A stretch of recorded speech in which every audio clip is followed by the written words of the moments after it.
ദൃശ്യം 3യുടെ ചിത്രീകരണമെന്ന് പറഞ്ഞാണ്. എല്ലാ സിനിമകൾ തുടങ്ങുമ്പോഴും നമ്മൾ മനസ്സുകൊണ്ട് പ്രാർത്ഥിക്കുന്നത് ഈ സിനിമയ്ക്ക് ഒരു തടസ്സവും കൂടാതെ ഷൂട്ടിംഗ് നടക്കണേ, ഈ ചിത്രം ഏറ്റവും വലിയ സൂപ്പർ ഹിറ്റ് ആയി മാറണേന്നാണ്. അതുപോലെ ഞാനും പ്രാർത്ഥിക്കുന്നു, ഇതിനൊരു തടസ്സവും കൂടാതെ നടക്കണേ, ഇതൊരു വലിയ വിജയമായി മാറണേന്ന്. ദൃശ്യം 1, 2 മനസ്സിൽ ഏറ്റിയ പ്രേക്ഷകർ ദൃശ്യം 3 തീർച്ചയായിട്ടും മനസ്സിൽ കൊണ്ട് നടക്കുമെന്ന് ഞാൻ പ്രാർത്ഥിക്കുന്നു. എല്ലാവർക്കും നല്ലൊരു ദിവസം ഒരിക്കൽ കൂടി ആശംസിച്ചുകൊണ്ട് താങ്ക് യു.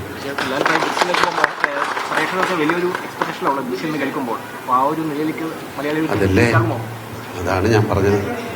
അതൊക്കെ ഇനിയും നടക്കേണ്ട കാര്യമല്ലേ, കുഴപ്പമുണ്ടാവില്ലെന്നാണ് ഞാൻ തോന്നുന്നത്.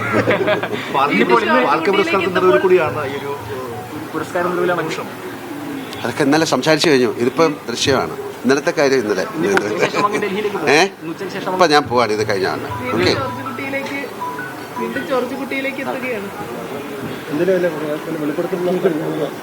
അതിന്റെ കഥ ഇപ്പൊ പറയണം. ജോർജ് കുട്ടി എന്തെങ്കിലും ഒരു കുഴപ്പം ഉണ്ടാക്കും, പേടിക്കണ്ട. അത് കാണാം.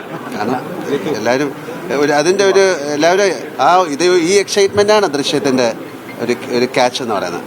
അപ്പൊ അത് തീർച്ചയായിട്ടും എൻ്റെ അടുത്ത് പറയില്ല എന്ന് പുള്ളി പറഞ്ഞു. ഇവിടെ ഞാൻ പോവാണ്. Thank you. ഓക്കെ.